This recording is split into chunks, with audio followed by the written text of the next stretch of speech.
This conference will now be recorded.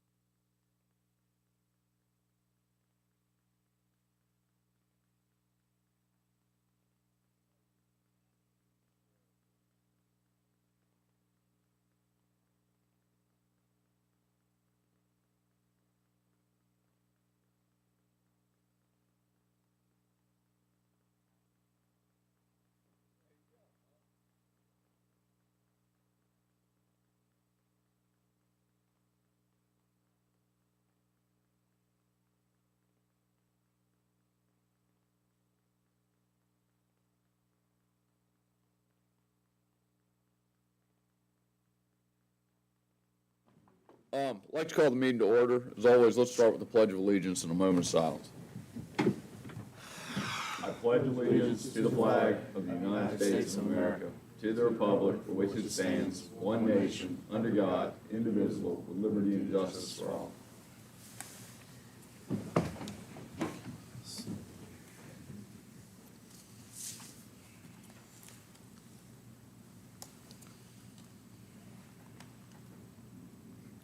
All right, thank you. We do have a quorum. We do need to adopt an agenda. Anything we need to add to the agenda this evening?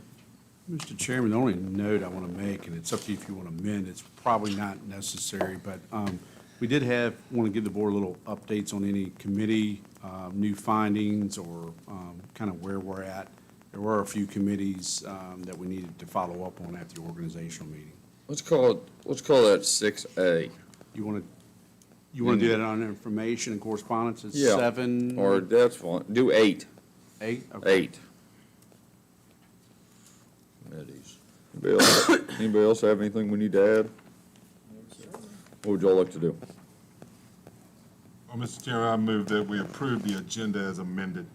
Second. Motion's made and seconded. Further discussion? Hearing none. All in favor signify by saying aye. Aye. Opposed, same sign. As always, public comment. Public comment. Jim?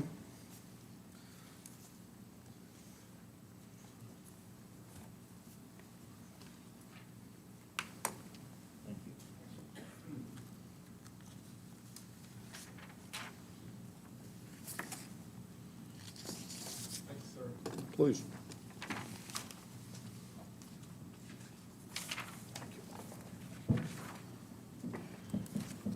Thanks. My name is Jim Smith. I live in Brightwood. Got a couple of items I'd like to discuss tonight. Number one is your item 5, broadband resolution.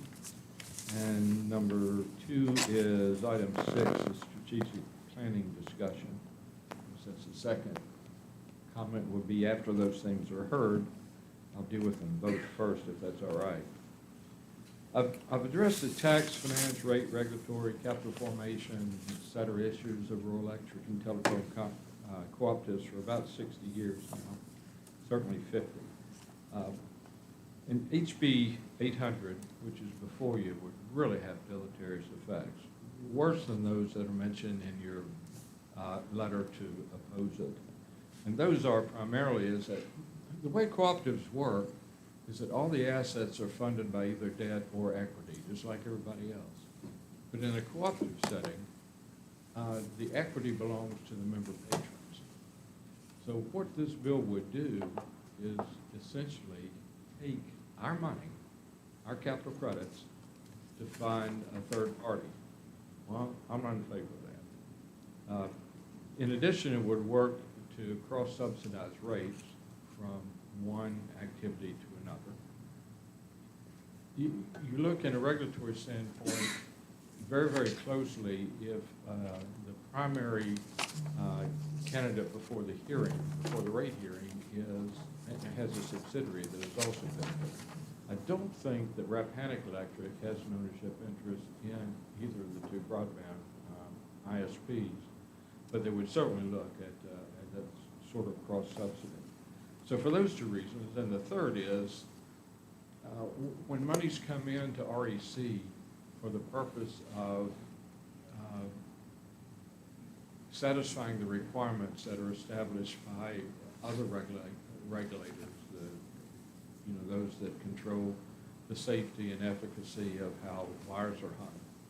That would result in non-member income to them. They can only have 15% non-member income and retain their tax exempt status. So those are three things that also need to be addressed. And other reasons, and they were the other reasons in addition to those stated in your letter, so I would be very much in favor of your letter. The next thing is on strategic planning. That is, about 11 years ago, I wrote an article for the Madison Eagle. I was addressing whether or not we were beyond the tipping point financially. I don't think we are,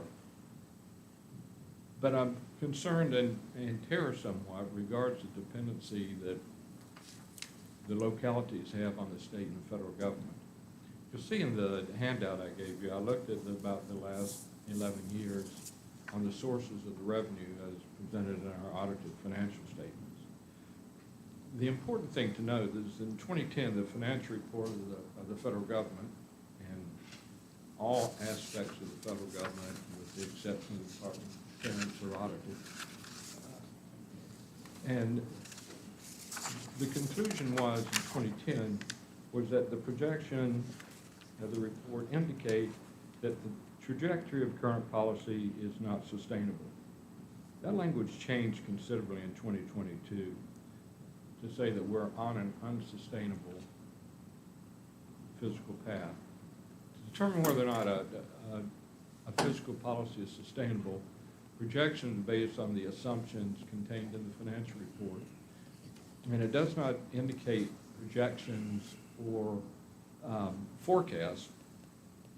By adopting the assumptions and the way the federal government is operating, it says that that is the policy and that's what they are viewing for future periods. So the sustainable fiscal policy, we just don't have one. The states rely heavily on the feds, and the localities and the individual rely heavily on the feds. So we need to do a strategic kind of analysis to see exactly what portion of our revenues are from the Fed, which is on an unsustainable trajectory. So we cannot count on those anymore unless it's just with printed money and fiat dollars. So for that reason and a number of others that we can talk about later, I wholeheartedly support that we engage in a strategic planning process here so that we do in fact plan, know what's coming along. Our new financial system is robust. We can get the kind of data we need to do the mining we need. But to look at this thing 10 years from now, as we're looking 10 years in the past, I fear that we're going to be roadkill. Thank you very much. Thank you. Other public comment? Alan, our people, somebody is watching us. Oh, good. All right, we'll do public comment later again. Consent agenda, we have minutes from 12/12/2023 and then 12/26/2023. I assume, Judd, you're going to abstain. Anybody have any grievances or a direction to go with those? Mr. Chairman, I move that we approve the consent agenda as presented. I'll second. Motion's made and seconded. Further discussion? Hearing none. All in favor signify by saying aye. Aye. Opposed and abstained. Judd abstains. All right. We don't have any special appearances, old business. Mr. Weekly, tell us about the courthouse boiler. Thank you, Mr. Chairman, member of the board. I've also asked Mr. Frazier, our facilities maintenance manager, to be in attendance tonight since he's directly oversees our facilities and works with various vendors.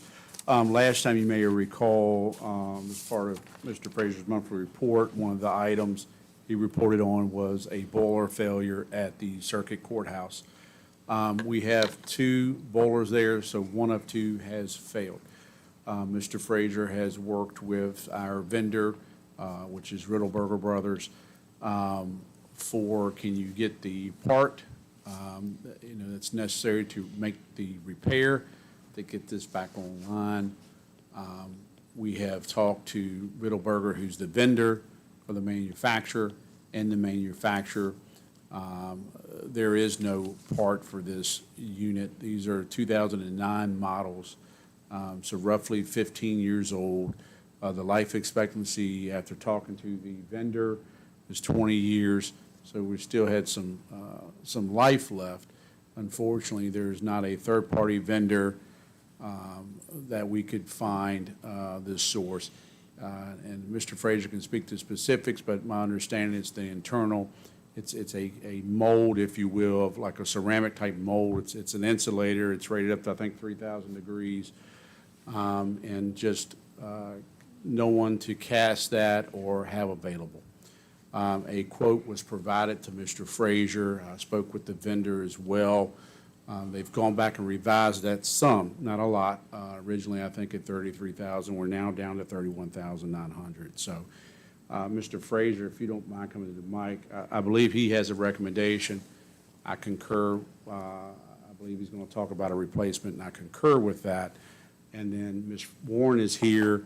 I've asked her to analyze our finances so she can speak to where the monies would come from and a recommendation of transferring funds from operations to capital. Mr. Frazier? Good afternoon, Board. So my recommendation is to replace this boiler with another PK boiler where we don't have to do a bunch of changes of the switchboards and stuff. That 31,000 was all inclusive. The guy that we talked to from Riddleberger, he was trying to sell us another type of boiler. And he said roughly around 60,000 for that. So I think we're doing good by putting what came out of it. And if we do replace both boilers later, then we can possibly sell this boiler while I still have plenty of life left. So my recommendation is to replace it instead of trying to repair it, fix it. Nobody wants to put their stamp on it if they repair it in case something goes wrong. How is the second of the boilers? It's still up in past inspection and everything. Right. Right now, it's holding on. It's been holding on for about 2 months now. So, The new one will become the primary? well, it actually doesn't have like a primary. All right. They both would go time in, time out What? to alternate. What the study we have says the boilers were supposed to be like 30 years. So Please. that, we have two things occur there. So that was our facilities condition assessment company, Bureau Veritas. They pull things such as any records we have or any other documents available. So that was their estimation, was 30 years of life. We talked to, I think, Brian Nicely, who's directly employed with PK. I think that stands for Patterson Kelly, is what the PK is for as far as the boiler manufacturer. And they said that actual unit is only a 20-year lifespan. So either way, you had some life left. It is not something you can file with insurance to recoup. We've already checked on that. Vacor is the insurer of all of our assets when you come to buildings or equipment. We did check on that as well. So there was some life left. It's unfortunate that this internal part is not available. And that's what's led us to this recommendation of a boiler replacement. The 31,900, while this wasn't one of the main targeted HVAC units in your capital plan, like I think our current budget, the capital plan for facilities, we had areas like animal shelter and the sheriff's office, we had some units targeted. That was part of that asset replacement that was a product of the condition assessment report. This was one that failed, that was outside of the FY24 replacement schedule. But we have looked through the funding and have it available. It's just unfortunate, a premature failure. To speak further to Mr. Frazier, when you're considering whether it's a different manufacturer, I think it's Lochnavar was the other company versus Patterson Kelly. You look at the engineering and design and layout. So you have your pad, what it was poured for. You have your piping arrangement, and you have your control systems. And that gets to the chairman's point about primary, secondary, and so forth. There are control boards that determine what alternates and what's a lead lag, if you will. So that's why we're recommending going with the updated PK boiler. It's not your normal, when you think of boilers, you think of a hospital, you think of a manufacturer, something much larger type of boilers. I think the ones like the schools are dealing with, much larger footprint. So this is a replacement, you know, life cycles to stay the same, 20 years. You probably should plan on a 15-year if you only got 15 years out of this. But I think this is your best option at the time, being that one of your two boilers for a courthouse is working during your winter months. Also availability, while they don't have this in stock, they can move very quickly, I think within a 3-week period. This is a turnkey price to get this done. I've asked them to treat this as a no heat, meaning that, yes, we have one blower, but I want you to treat it as one boiler, or excuse me, no heat, to where we're moving other people and prioritizing us in their scheduling. So, yes, sir. Just a quick question, 3, actually. What's the standard warranty for PK? I don't know, I have to check into that. And is there a possibility of getting extended warranties for these or not? And that's, I'll ask on the extended warranty. I'm sure that you may be able to buy one with the new. Outside of that, your standard warranty, most products run a year. You might get 3 to 5, but I'll see if there's an extended warranty that is available for it. yeah, just a couple questions. Yep. Thanks. And at last follow-up, I think there was a question on, is there another way we can approach this mechanically, if it's split units and so forth, but with this building and existing configuration of the different zones, we're unable to replace this boiler with that type of mechanical equipment. One last question. So is that price you gave us, is that going to include the removal of the? Yes, sir, that is turnkey. Okay. And I'm suggesting not when we remove it, we keep that, so in case the other one failed, we would have some extra parts. Parts, point. So, and to answer your question, it's a 1-year warranty.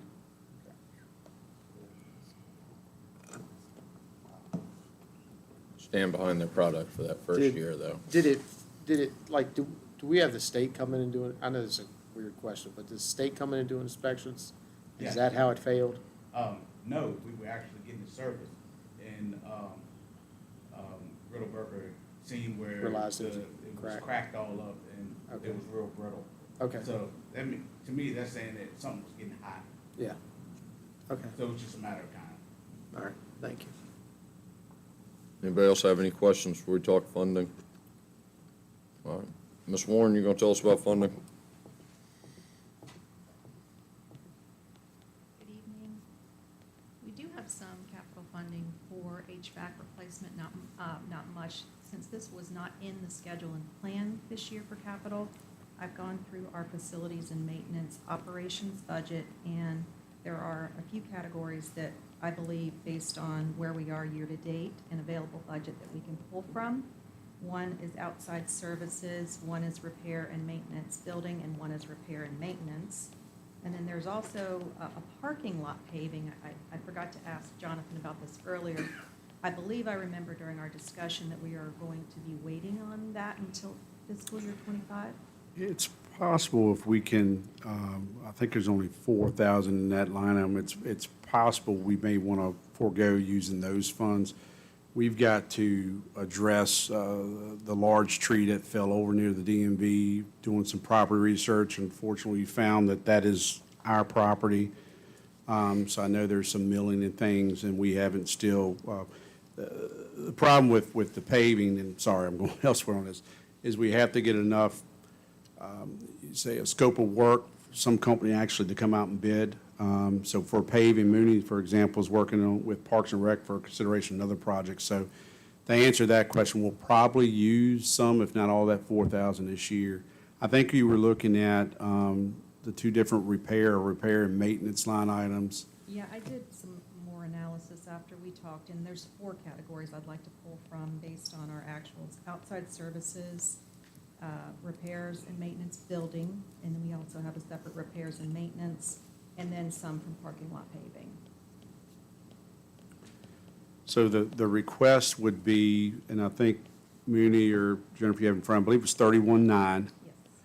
is to just approve the county administrator to do a line item transfer. Normally, if this was operation budget, I'd be presenting this to you as a follow-up, telling you we have funding that's in the approved budget. Being that we're asking you to move that to capital, I think it's appropriate to ask the board to vote to approve that. But my recommendation would be for you all to vote to approve the county administrator, authorize county administrator to sign the proposal, but allow transfer of the appropriate funds in the amount of $31,900 to be transferred from the facility and maintenance call center over to the capital line item for facilities and maintenance. And that would give us the mechanism to administratively do that based on your vote.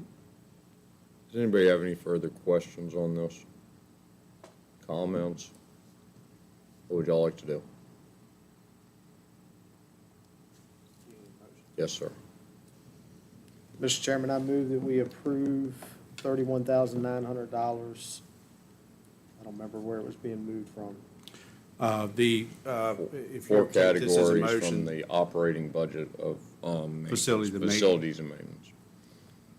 From the 4 categories into the facilities and maintenance for the boiler at the courthouse. so we're going to treat that as the capital. We're moving the Yeah. facilities Yeah. capital. Is that the way you want it? Yes, sir. All right, And I second. all right, yes, sir. Motion been made and seconded. Further discussion? Hearing none. All in favor signify by saying aye. Aye. Opposed, same sign. Thank y'all. Thank you, Mooney. All right. Yeah, probably should stay there, Mr. Warren. Draft compensation study update. Mr. Weekly. Thank you, Mr. Chairman. The study committee has been hard at it, and since you all approved commissioning a classification and compensation study at your September 26, 2002 meeting, initially we were projecting that in early January to provide a draft study. Since that time, we've done a lot of internal meetings with various departments. Obviously, 2 of the larger departments are public safety departments such as EMS and Sheriff's Department. From that, we are working where we believe it's almost finalized a public safety scale. There was some small adjustments or consideration requests from the sheriff to our offices based on some market analysis. They are seeing one of the localities, I think it may have been Culpeper, has upped some of their public safety positions even while we were in mid-study. And I believe that occurred in January with Culpeper County. So it's caused a little bit of recalculation. So you'll have a public safety scale will be something we recommend that comes out of this. There will be a few positions we're going to recommend for reclassifying, and they will be outlined in the narrative and through the actual internal documents we'll have department by department. The update at this time is not only to inform you where we're at, but taking that, bringing that to you as a final or a rough draft, if you will. It's your February 8th budget workshop. That is your first workshop that's planned. I went and looked at the calendar. Originally, we had that scheduled as your final draft. We would just call this draft. Nothing is final until you work through it. My thoughts is you're probably going to be going through it 2 or 3 work sessions before, and giving us direction, and there'll be some fine tuning, and ultimately we'll come away with a draft that you all like, with a potential implementation schedule to go with it. I did ask Ms. Warren to be here tonight to add any additional thoughts. She is part of the study team that has been heavily involved in crunching numbers and putting that together. Thank you, Mr. Weekly. The only 2 things I'd like to add is I have created a summary tab that will show by department what the increase is in both compensation and fringe. And what I'd like to do is, once we refined those numbers to present to you, I'm going to go back to all of those department budgets and see for FY '25 where we could try to cut a little bit here and there, and I'll work with that department head to see if we can come up with some items that would help offset this increase in compensation and fringe. The other thing I'm going to be doing is looking at the comp board funding revenue between what they were providing us in revenue to what they will be, to see what that additional revenue is, to provide that answer to you, because I know you're going to ask, how much additional revenue will we be receiving to help offset these additional expenses? So those two items we'll make sure are in the draft for you as well. You think you're gonna have that, the comp board stuff in time? I mean, that's, No, there's not all of it. We've got potential numbers, but it's my understanding from several department heads that we might not get those final numbers until later in the budget cycle. And I would agree with that. The comp board's having a delay. I've heard that from the sheriff's office, their manager, other departments. Of course, Tilly pairs everything up on our side. I wouldn't say that would set you back from starting this review on the 8th, where I personally think that's important, and Ms. Warren, I think, is leading there. The funding that you receive, that's a revenue that comes in. So while certainly you have expenditures and salaries, and there are certain positions that are fully comp board funded, there are some positions that are partially, and then there are positions that the county fully fund that are above and beyond anything the compensation board compensates for. That revenue is important, so when you're looking at a number to consider, that number is going to be a true number to consider, but how are you offsetting that some way? And I get it, comp board funding, all that's tax funding, whether it's federal, state, local dollars. But it is a revenue source that you're dealing with that should play into that equation. And that does normally, even without a compensation study, you've seen that. In the governor's budget, and General Assembly's recommendations or approvals, we went through that recently. You did adjustments in December based on their amended budget that should have been due and, ready to go for July 1. So I don't believe it'll be ready fully by then, but I do think that we can start through the bulk of it, because that's something that a number will present, hey, okay, this is where you're at overall with base salaries and fringes. And once we have that information, we can say, of that number, we receive this much comp board funding to put towards salaries. And for those positions where we don't have comp board funding updates, I'll probably put the current as a placeholder, and that way you can see at least the current revenue offset to those departments. And I'll make a note that we'll be updating those comp board positions once we get that information. And I think if your schedules allow, you'll get to hear it and see it as a group.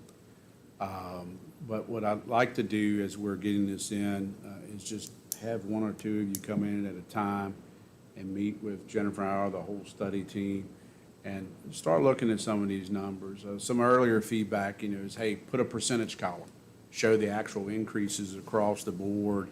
So we'll do that. But it's valuable to maybe have some of that individual discussion, like, this is where we're at. Is there a certain way you'd like to see this, or certain questions you may have in advance of that meeting? So either we can answer that now at that time we're meeting with you individually, or it helps prepare us to bring that answer back at that first workshop. So we're trying to make value of time, but give you some information up front so it's not too much of a information kind of overload at one time.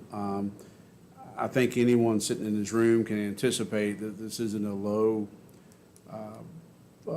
5-digit, 6-digit, or 5-digit or 4-digit number.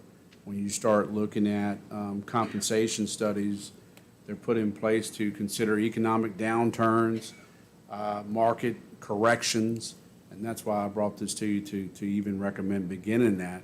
So we're at least trying to get folks to market rate. That's what we're trying to accomplish here. Either your job description is right, you're classified in the right grade, or if not, we regrade you. We got you to market, or if there's some other circumstance as, hey, are you at your midpoint? If you've been here 20 years, excellent employee, achieved all these certifications, should you at least be at your midpoint? So those are some objectives of this compensation study. let me ask one more question. So obviously, if y'all comb down through all the positions, through all the departments, and you go down, there's a justification for what's in there.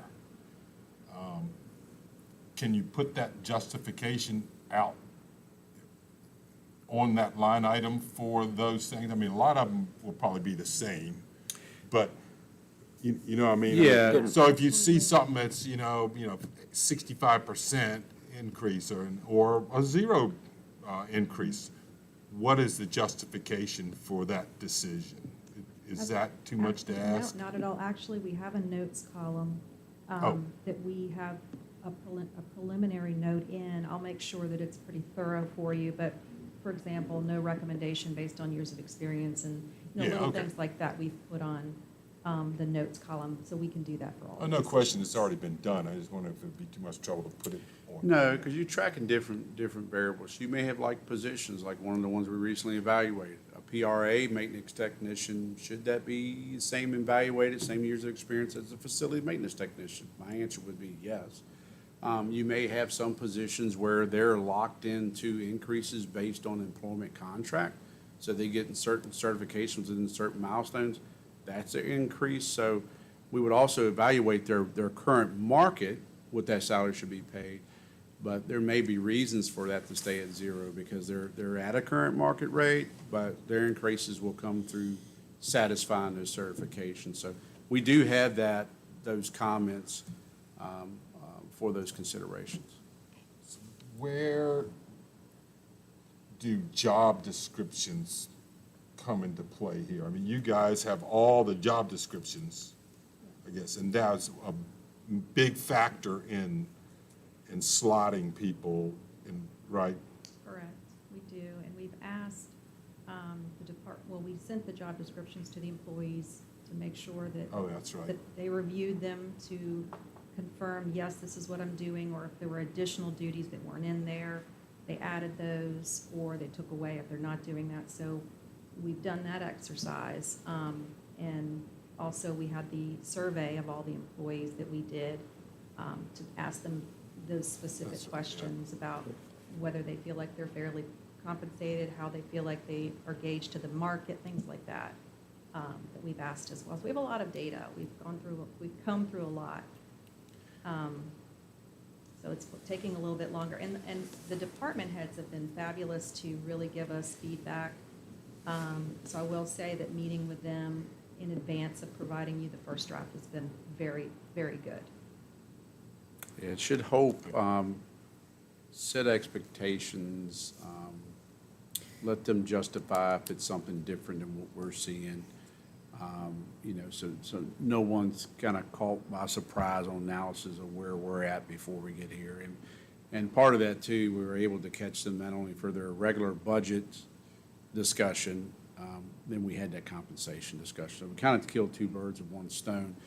Really, Supervisor, yeah, I haven't seen too many job descriptions yet where it was a major overhaul.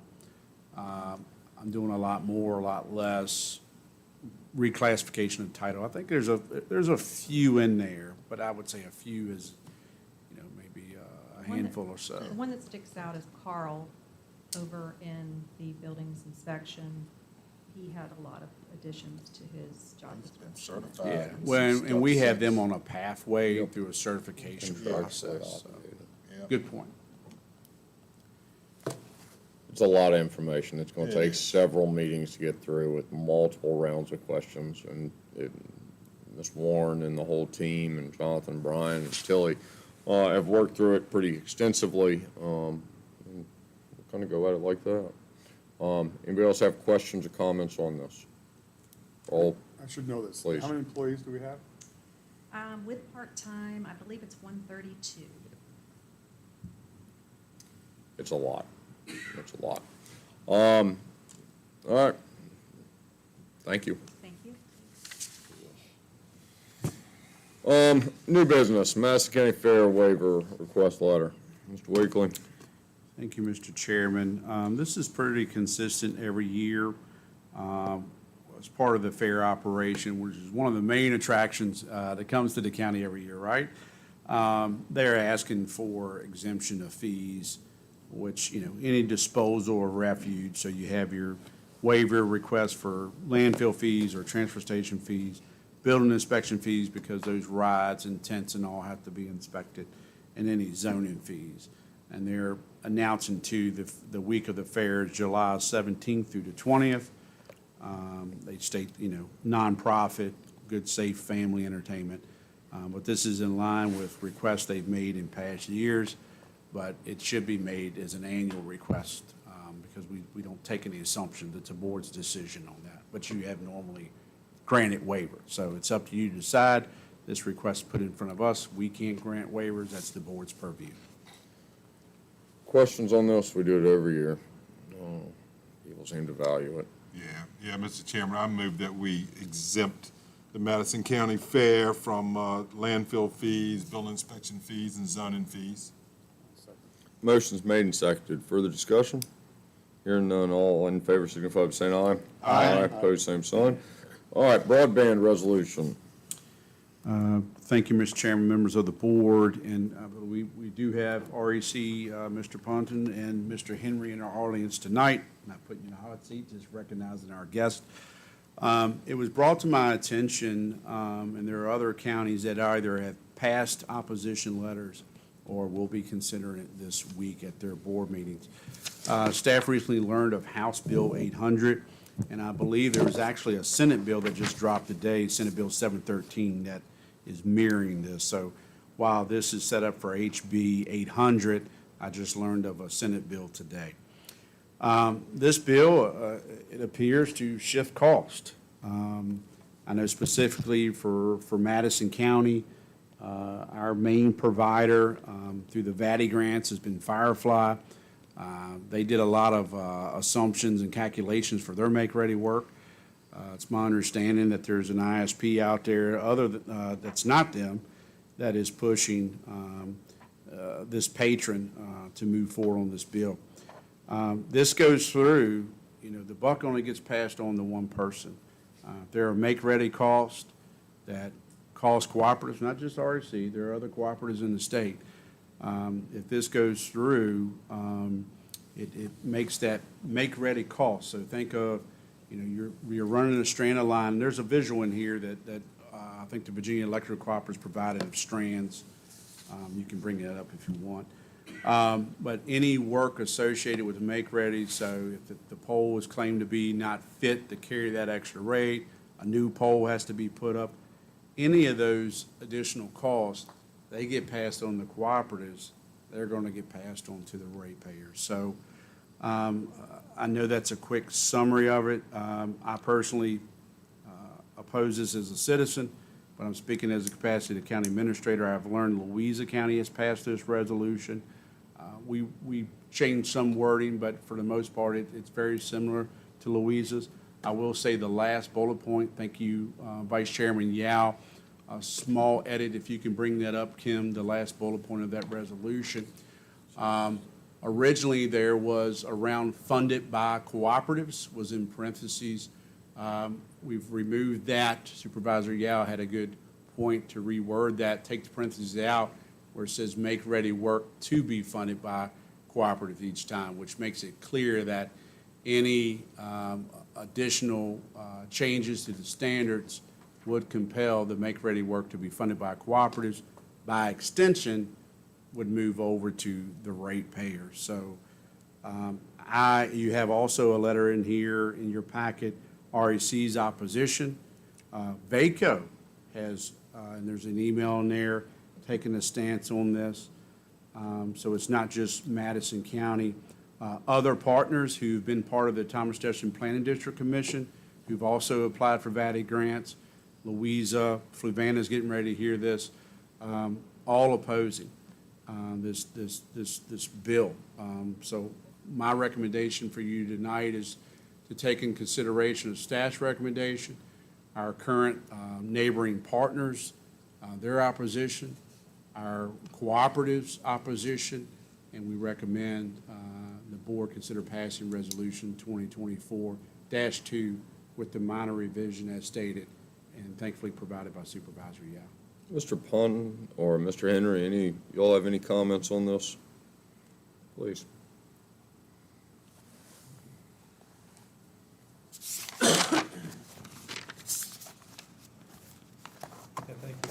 considering this. This is important to us, and it's important to all of the counties, our members, that we oppose this. It is, Jonathan put it very well. One of our biggest concerns is, even in this county, you're not going to be served by that particular ISP that's, working towards this bill. However, it could increase. It has the high potential to increase your electric bill by as much as 50%, maybe a little larger. So, if you think of someone's already paying a $150 electric bill a month, which for some people that's a struggle, and now you're going to be paying about $225 or better for the same electric bill simply because this, should this get passed, because that's what's going to have to fund it, is it's going to come out of the pockets of the members. And so we appreciate you considering this and helping to support that, to get all the information we can out to the House and the Senate to not let this go through. We believe that it will at some point fail, but that's speculation based on what we can see and what we talked. There were a number of us down in Richmond today, talking with the delegates and the senators. There's support for both directions, and that's understandable. But this is something that we need to, and we need to do, and we appreciate all of the counties and VACO and anyone who will support and write this letter of support against this bill, because it's going to be difficult. Shifting the costs, is also part of the State Corporation Commission, the rulings that co-ops are not allowed to do so. So this bill, if this were to go through, it would force us to do so. It's not going to help get this project done any faster. It's probably going to delay it even further.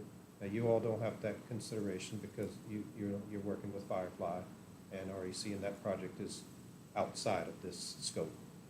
But Who is for this? there is one delegate, Wyatt, who is for this. There's a senator, and I apologize, I can't recall his name, but there's a couple. Why are they for this? They believe that this is the only way to resolve the issue of the cost, is to push this back on the electric utilities. They believe, they've been convinced to a degree and believe that the reason this is expensive and the ISPs cannot afford it is because utilities have failed to keep their plant up to date. That in fact is not true. Now I'm speaking for Rappahannock Electric, of course.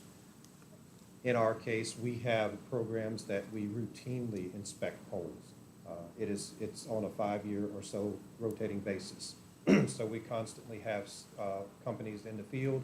We have our own people who are out. We have foresters who are out. We do vegetation management where we trim right-of-ways every 5 years. We spray them as well. So we do a lot of work. It's a lot of capital project, a lot of capital money that's put into it to maintain these poles.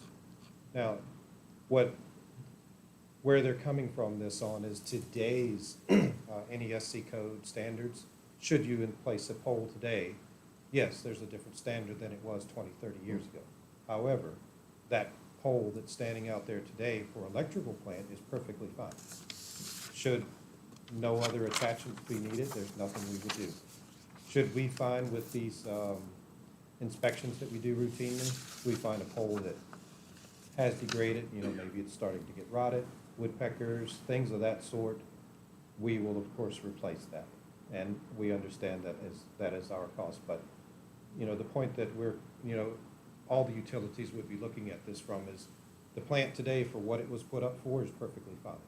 So this should not be funded on the backs of our members to allow, to bring different cables.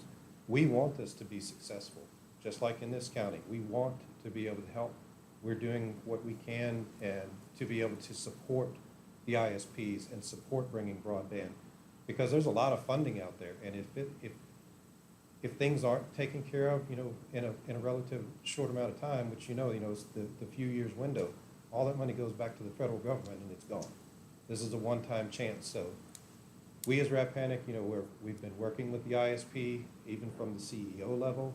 So it's not as if we're taking a hands-off approach. We've been working diligently with them for quite some time. Their engineers, their designers, which they've hired on outside, we've worked to train them as well. So that might be more than you were asking for, but hopefully that kind of paints the picture. Please, Judd, go ahead. Just a couple of questions. Do you rent the poles to the ISP companies? Yes.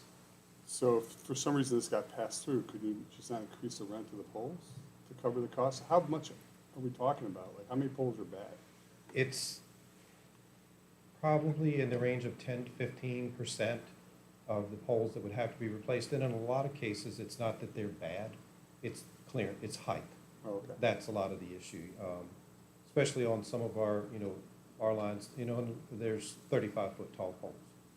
So by the time, you know, you get into the communication space, which is 40 inches below the lowest wire or the lowest piece of equipment on that pole, it could be just the neutral wire.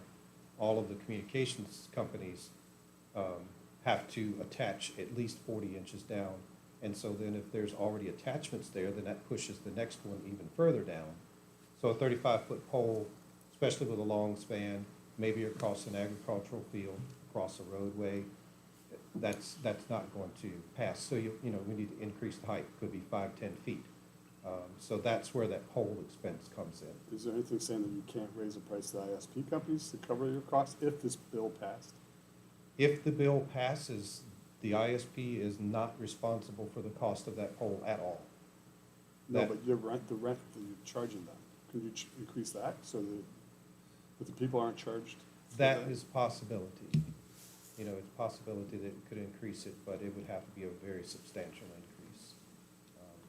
It's minimal cost now, you know, minimal charge now for a pole attachment for a year.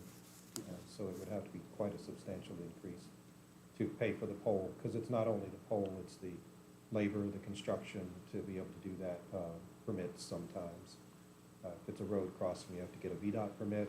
You may have to do like a rolling traffic control to be able to, you know, replace things, especially if you have to put new conductor up or anything of that sort to go along with it. Got it. That normally doesn't happen, but those things are possibilities. Thank you. Well, considering that we're way down the road on all this, I would think there's probably some contractual agreements already in place between REC and the ISPs on how much rent they would pay. Yes. Would it not? But yeah, that's a good point, but Right. I would think that paperwork is probably, I would Be think, a domino effect too. Yeah. Then the Right. ISPs would up their Right. rates, and then Absolutely. nobody would get their service, and That's we'd right. be just back where we started. yeah, that's what they got all this money to do right from the get-go. Right. this is a big shot to upgrade our technology infrastructure and infrastructure as a whole. Right. Why we would change it at this point seems to be ridiculous. And it is, it's just a trickle-down effect that'll affect the consumer. Yeah, and you know, above that, the ISPs, when they've applied for the grant money, whatever flavor of grant money, it might have been RDOF, VATI, CARES Act, and so on, costs were figured in for make-ready, for pole Absolutely. replacement costs. So, you know, that's an issue as well. You know, they've already got the funding to be able to do this, so, you know, why are they trying to, you know, things are being trying to shift back on us? Because as a member of a cooperative myself, have been most of my life, you know, I don't want my bill to increase either. None of us do. Because, you know, we do understand that it's sometimes tough paying those electric bills, especially with the weather we've got like right now.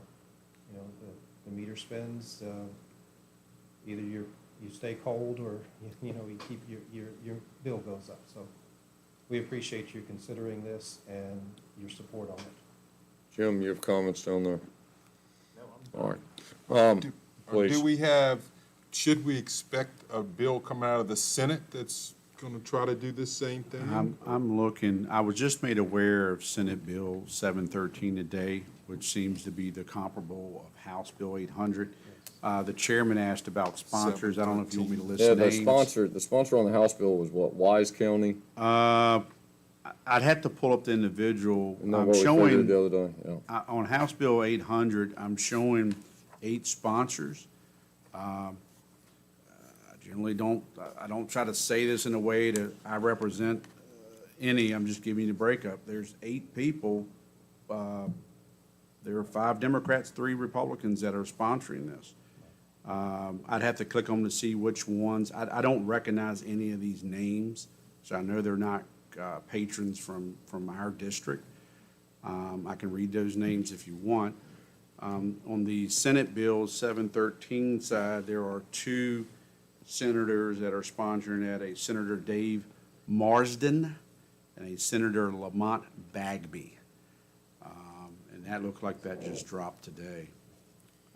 But it has the same title of poll attachments and telecommunications. So I think looking at the what's on your screen, it kind of speaks, in addition to what Mark was stating, there's ARPA funding there. So if you look under Better Solution, that money does not expire until December 31st, 2026. There's time for them to either to say, we'd like to have an extension or reprioritize those monies. But there's a way to handle this without passing it on. They have BEAD money that's coming up they can take advantage of, which is strictly federal money. So there are other ways to handle concerns without passing it on either through an ISP rate or a power bill. Again, all that money came from us, federal, state, or whatever, but as far as Madison's portion, I can't think of the negative impacts to pass along any more increases to your constituents. Sure. And this does not only affect Rappahannock Electric Cooperative, nor does it only affect this one ISP. All ISPs would then have this same opportunity should this pass. So there are other, that's for even further increased costs for Rappahannock Electric members as well that we don't want to see happen. Overall, Rappahannock Electric is all in favor of successful broadband projects, just like we have in this county. We want to see that happen across our entire region. One of the #1 questions that we've had for years is, you're my electric provider, what are you doing to help provide broadband? And by partnering with ISPs, and we have partnered with some of the very major carriers that you hear every day, to some small ones that you may not know of that may only have 1,000 customers. The issue, or not issue, but the thing with that is our process for pole replacements, their attachments is the same across the board, whether they're 1,000 or tens of thousands, and it works, except for with this one ISP that's that's having these concerns and has brought this bill up. So lots of concerns. Overlashing is another thing that's in this bill. If you're unfamiliar with exactly what that does, that would give them not the right, in a lot of cases this happens, they could go out and attach to existing cables that are on those poles. We may not know about it, but it will give them the right to do that as well. And if you scroll up just a little bit, you'll, I'm sorry, the other direction. Sure, you see, there you go. That's just an example of what could happen, because you get the lateral pull on the poles, they're designed now to, stand upright. And, there is a lot of weight. You may not think about it, but sometimes there's thousands of pounds of pressure, tension, just from the wires that are hanging on those poles, which they're designed to support with no problem. But if you go and start adding other cables without doing studies on the poles, pole loading analysis is what we call it, PLA, there's the potential that it could cause more trouble, especially in storms, snow, ice, just by additional weight that's already, causing other issues with the structure of those poles. But again, we do the studies on the poles. We do keep up with everything, and we will replace poles. We just don't believe this is the right direction to go. So we appreciate your support on this. So, Mr. Chairman, so the main sponsor is Marsden from the Senate and Delegate Herring in the House. Again, neither are represented. However, that doesn't mean they shouldn't be working for you. You know, if the board is so obliged to pass this tonight, my plan of action would be not only to send this off to our partners such as Firefly and REC, send it to the Thomas Jefferson Planning District to encourage them, one, to make them aware of passage, to encourage them as a commission to make passage of a similar opposition, as well as if this board's okay to reach out to our state delegates for our area to inform them of the county's position so they can vote accordingly to what your constituents and you would like to see. All right. Anybody else have questions or comments? I would guess everybody's together on this. We have Resolution 2024-2, which is a resolution opposing legislative efforts to shift make-ready cost for broadband expansion to electric cooperatives. What would y'all like to do? Mr. Chairman, I move that we approve Resolution 2024-2. I'll second. Motion's made and seconded. Further discussion? Hearing none. All in favor signify by saying aye. Aye. Opposed? There you go. Thank you very much. Thank you very much. I assume we want Mr. Weekly to reach out to everybody and their brother and make sure they pass along what we've just done. All right, strategic plan. Mr. Jewett, please. All right, we have been discussing strategic planning now for the better part of, I guess, a year and a half, and we've been trying to figure out a way to get it started. So what happened is that the state of Virginia, more specifically Chev, wants their universities to be a resource to local businesses and local communities and local governments. So as part of JMU's program, we have a capstone course in my department in the College of Business that will create information systems for clients over the course of a semester. And these are top flight students. There's actually 100 students divided into 7 to 8 teams. They compete to win the competition to see who comes up with the best solution. And I was talking to my colleague who runs that program, his office is actually next to mine, last fall, and asked him if this was something that might work for Madison County, and he was just enthusiastic. Everybody involved was like, we really want to do this. You know, they've done work for the Department of Forestry, local businesses in Harrisonburg, IT companies in Northern Virginia. So they have a really good track record of creating high-quality work. If they do this program, they'll write software for us. It'll be a complete program that we can or cannot use. We will get intellectual property rights to it so we can do what we want after that. And I would be the liaison between the county and this program, since it makes sense because I'm right there anyway. But my goal and my motivation for doing this is that this is a way to get us started on something. At least get this process going. There's going to be a lot of changes in the requirements. I will tell you that you can expect to be interviewed, requests for interviews, staff, elected officials, for feedback as to how they want this system to look. It is an enormous undertaking, but I've been guaranteed that we'll get at least 95+% out of it. It's amazing some of the previous projects they've done, and what they can do. So what I'm asking the board for is just permission for me to pursue this program. It will commence in early February, and it will conclude in mid-April. And you will be kept in the loop all the way. How much time by staff weekly are you thinking, Jim? Very little, maybe a couple of hours a week. They're going to funnel most of their questions through me. Good. All right. Who else has questions on this? Comments on this? I don't see. Yeah, so it's costing the county nothing to get a product.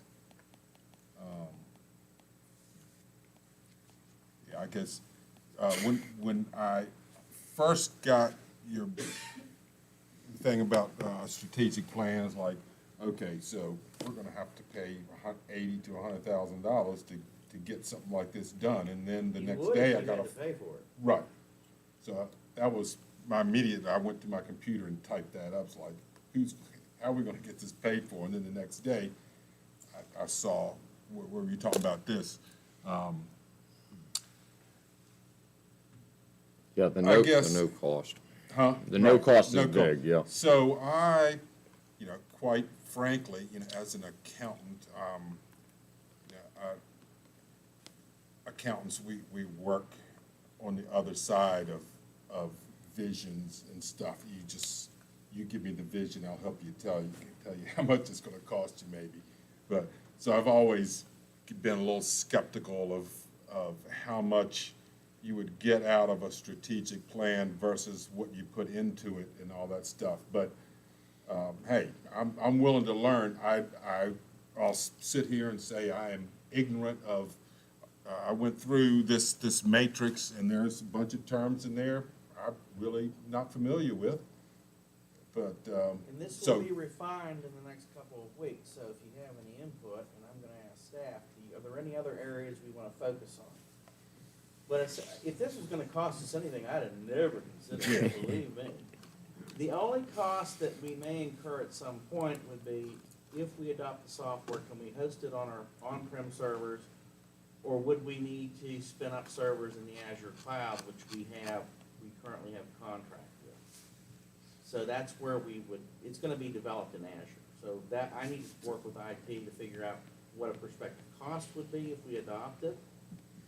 But, for what we're getting, I mean, we can't go wrong. We can look at it and say, hey, we're not gonna use this, Mhm. but at least it's gonna give us some processes to say, okay, this is how we can start doing these different areas, assessing them, reporting them. So is Azure, like a content management software type It's a thing?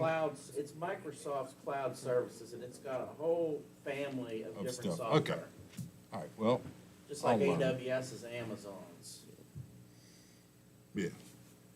I tend to agree with them. I'm not looking at it from the financial, or, the no cost is big. But I was telling Dustin before, we've done study after study, and they just cost the county a ton of money. And that's why, I mean, we're going through this pay and compensation. I'm so happy to see that done in-house on the basis that I think that we're getting a better product that's more geared towards Madison. And if this is something that can push us in that direction, then heck, why not try it? I mean, good gosh. Well, I'm envisioning this to be an easy-to-use system by us, Yeah. so that it's a collaborative software, it's a collaborative process, and we aren't spending money outside because we don't need to. We have our own data, how do we handle it, how do we look at it? And Mr. Smith was saying, what are we looking at as far as projections with revenue? What's gonna be our economic development plan based upon all that? How about our citizen relationships and our overall best practices in county management? We do a lot of that stuff, but Will this have a portal for citizens? it depends on how you wanna do it. Now, internally, it would have a secure login by whoever we give access to.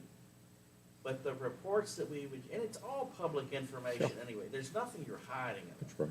But we would probably have it generate reports to post on the website that citizens can access. Other questions and comments? Alan? Yeah.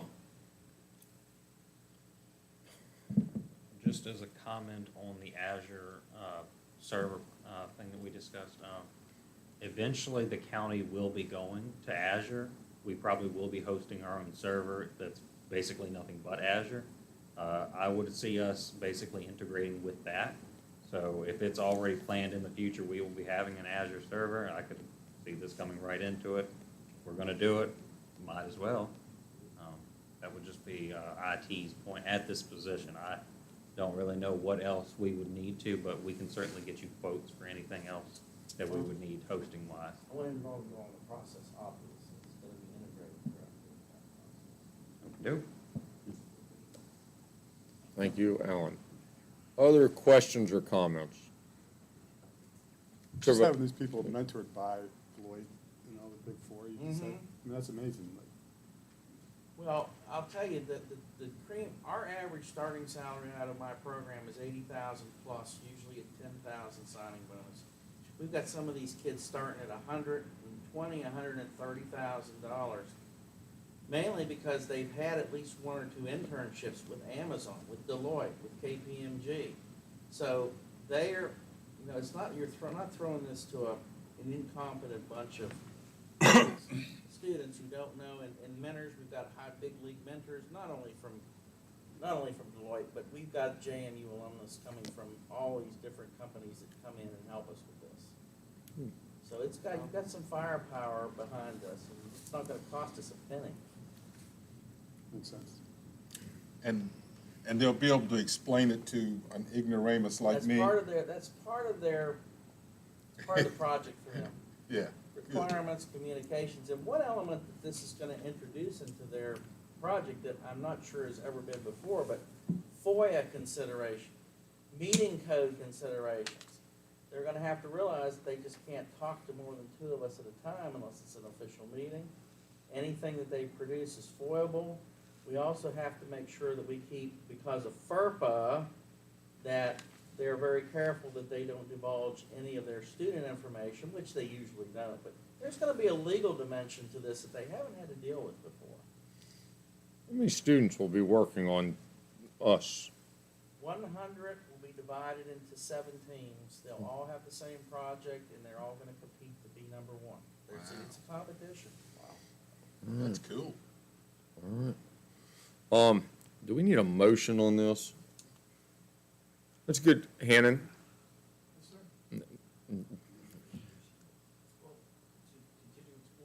Yeah. Or to, I guess, that'd probably move forward. How about this? I think it needs a motion. If you're gonna do a motion, and I'm hearing this now, so it's not normally, it wouldn't be an FY '25 goal unless, and I don't hear that it's forecasted to go into July 1. So I would recommend you amend this to your current FY '24 goals. And that by itself should align that it's board action, and you are directing staff at whatever capacity it's needed to participate. So what are they amending? You'll be amending the FY '24 goals and priorities that was approved during the I don't know if budget that's- that was adopted in April, if you wanted I to. don't know if that's, and I'm not trying, well, I am arguing with you. I don't know if that's right, because we're trying to see what goals and priorities this process comes up with.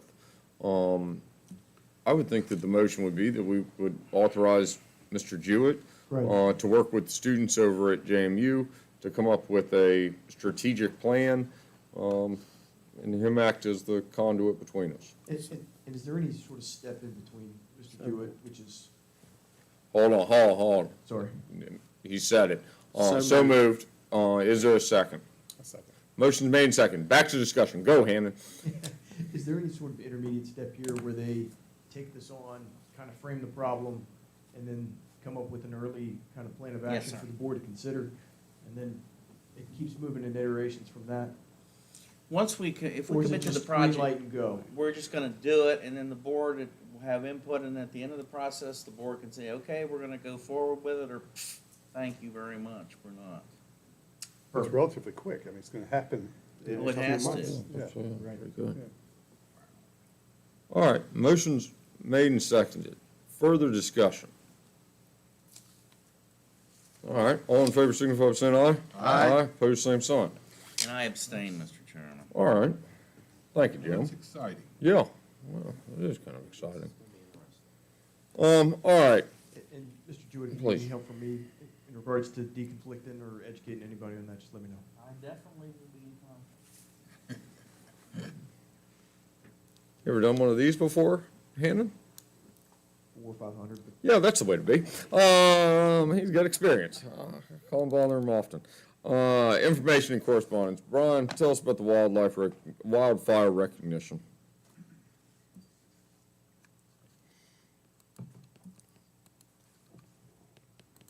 Okay, so everybody's aware, we had a small outside fire between October 24th and November 17th. A lot of different resources went into that, both at the county level.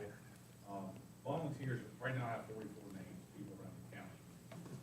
These are the people that actually put boots on the ground, climbing mountain breaks, backpack lowers, bringing people food, so on and so forth.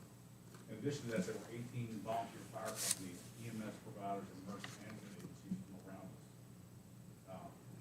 The thought has been, since the fire completed on November 17th, is to do something. Jonathan, myself, we have looked into, everybody's doing challenge points now. You look around and see challenge points. We've got one design that's coming. We're also looking at the plaques for those fire companies, EMS providers, and emergency management groups that can help us. We're also looking into doing something great with the picnic stand. I've been in talks with the fire chief here in Madison. We do our annual banquet the fourth Saturday of March. I can't remember what the date is right off the top of my head. We're planning on doing something there as well. I've talked with Jonathan, that may be a perfect contact with those neighboring fire companies and agencies in the building. Have a meal with us and then recognize those folks in that capacity there. Happy to listen to any comments or suggestions. This is fairly new territory. We don't deal with this every year, thank goodness. But I think showing those people some appreciation is imperative. The only other one we were talking about was doing some type of picnic up at, potentially up at Graves, for all those people. Kind of around the March timeframe, the Graves family who helped out tremendously, but also they're willing to work with us on it pretty heavily because they see the value in all those people that kind of came together on it. It's a good thing to do. So we're talking 2 events. Y'all are gonna have your own Yeah, the fire thing company, at we the do fire our banquet. department. Yeah, we do our banquet every Yeah, yeah. year. We're just gonna incorporate something into that. Troy first brought this up to me before the fire was over with. Yeah. So we're gonna look at doing something there for the volunteer and the professional agencies that came in to assist us, because typically they're invited anyway. But as far as the volunteers goes, and I think this list is gonna grow from my 44 names. I'm still trying to capture DSS. I have 4 names there. I know there were more people involved on that side of things. So I anticipate that number growing. Certainly the number I have up there is fairly accurate, but I anticipate that number growing probably by 10 to 12, at least. Can there be a full-page ad in some of the local No, newspapers? not them, not the gold team. Well, Yes, go. We gotta be kind of Oh. careful with that, because we don't wanna get into a Thank situation where 2,000 people show up to thank. No, just a full-page ad thanking Oh, those yes, 44 we people could certainly do something that like you that. see like in the Wall absolutely. Street Journal, those Yeah. type of things, but do it in our local Sure, yeah, papers. we could certainly do that. People would probably love to see that. Yeah. So that's certainly something we could look at that way as well. Social media is big now. We could do something on that and kind of pair the 2 together and link them. There are certainly ways to do it. What I was kind of looking at was more from a substance type of thing, is to, yes, these folks did that. What can we do for them, even if it's as small as a hamburger and a day by the river, so to speak. Judd, ask Gracie how much it's gonna cost to advertise that. I already worked that out with you. Oh, yeah. How many times you get an opportunity? Oh, it's a good thing, and it's a good thing. And the folks up there that volunteer, they generally don't want anything, and a formal thing's probably not what they want either. And then all the fire companies that came and rescued people, I mean, I talked to a bunch of them, and you couldn't ask for better people, and they were there for the exact reason that you want them there for. Well, it's a good plan. And we had one fire company show up, the one that sticks out in my mind is Kent Store. Yeah. I mean, that's in Fluvanna. I mean, you just don't see that. And we had a group from Stafford that was on the way, and the fire got in hand, so to speak, so that there was a lot of support throughout the state, really. And had there not been multiple fires going on, it may have been bigger than that. Anybody got any comments on this? It's a good thing to do. All right, number 8. Ms. Turner, tell us about where we're at on things. Oh, come on now. We have, I know, I'm not as exquisite. We've already heard from him. I mean, come We on can give now. it- So there's, she's going to touch base on some of these committees. What was recently learned is the Virginia Career Works, they changed their meeting date and time, and I believe, Kim, you have corresponded already with Mr. Jewett. So if you're fine, sir, with that new date and time, if you want to stay on, we're just going to fill you in. I did learn through that there's a Career Works Council, which is what you're on, then there's the Piedmont Workforce Advisory Board, which is what I think Ms. Annette Hyde is our rep there, who was reappointed, and they've combined those meetings.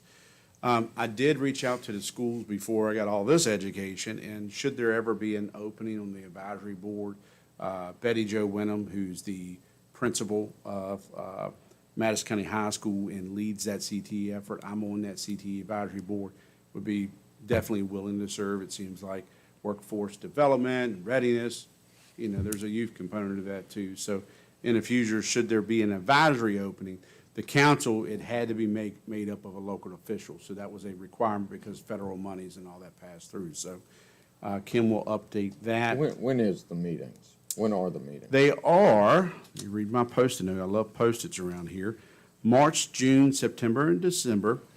It's the third Tuesday from 3 p.m. to 4:30 p.m.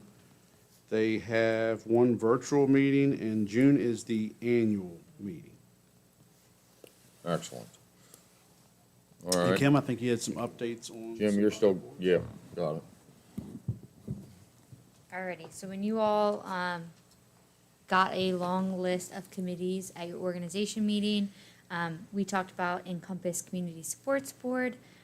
Lisa Payne Wells was someone that we thought her term was gonna expire, so you all reappointed her because she was willing to serve. It turns out that she still has, until 2025 for hers to run out, so she's still good on the board. Good. Valerie, we thought she had termed out and couldn't do another year. She has another one, and she is willing to serve if you all would like to appoint her to that. And then Scott Bennett turned in his resignation, so we still are advertising for that. It's been put in the newspaper, it's been on our website in 2 places. So if you know anyone, In addition to Lisa and Valerie. We Yes. still need a third. Mr. Bennett's Yes, there you go. All right, what about reappointing Valerie Ward? Anybody have, we probably need to do a motion. Yeah, so moved. Second. Motion made and seconded. Further discussion? Hearing none. All in favor signify by saying aye. Aye. Opposed, same sign. Y'all want to continue advertising and try to recruit somebody else for the Encompass Board? Let's keep doing that. What's Alrighty. next? that's all I have. There Oh. was one I. Planning. Report. The Planning Commission, so I had reached out. You had, I think, at least 3 applicants last time. You interviewed and selected an applicant. Mr. Smith was appointed and reappointed recently. There were 2 other applicants. I reached out to them individuals, said, hey, there's an opening. The advertisement went out, I think, a week or ago. So that is opening. It's on our website. We've received 1 application so far. So I realize there's a joint meeting, I think, in February. They have workshops, so the question will become, do you want to treat this open as until filled, or? All right, I understand we're running two different ads. One's in the paper, and it's got a February deadline on it. Yeah. How, is it going out again this week? No. Ah, good. No. Good. Maybe people forget about that. Yeah. Do we have to change that, or since it is advertised publicly? It's, so the question, I believe, Hannon, is if it's advertised as, applications due February 29th, can they prematurely close it and decide on the applicant or applicants that they may have before that date? Or can we run something that says, we have changed the deadline? Let me look at it. I just don't know what the advertising requirements are. I assume the answer is yes, but if that's different, I will let you know. All right. What would y'all like, do y'all want to, can we authorize Jonathan to go ahead and close that if that is, or to change that to get away from February 29th? And as I'm thinking about it, I don't think this is a required advertising. I think we did this in order to increase the number of candidates that we have for it. All right. So I think that. What about makes- if we put it on our first agenda, our first regular meeting in February? Okay. Does that work for everybody? Y'all want to interview applicants? At that February meeting? Yeah, Okay. let's interview some applicants. I can circulate, we'll see what we find as past questions, if you want those, kind of suggestion of questions, or you Yeah, can develop your do own, that. however you want to, I can Seems to- circulate. Yeah, it Okay. seems to be effective.